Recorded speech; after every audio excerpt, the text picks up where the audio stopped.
بالصلاة على النبي صلى الله عليه وسلم المختار.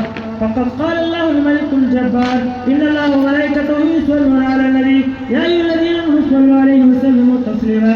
اللهم صل على محمد وعلى آل محمد بعدد من صلى وصام. اللهم صل على محمد وعلى آل محمد بعدد من قال وقام.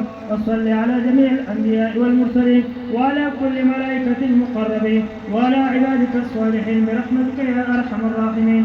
اللهم اغفر لنا ولوالدينا ولجميع المؤمنين والمؤمنات والمسلمين والمسلمات الأحياء منهم والأموات.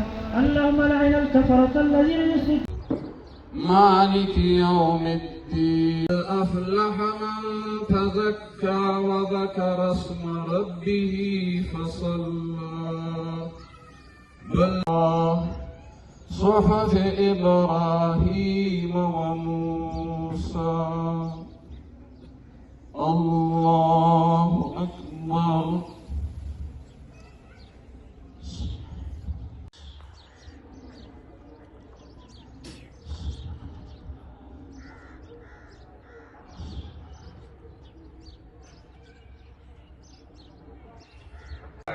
والحمد لله كثيرا وسبحان الله بكرة وأصيلا.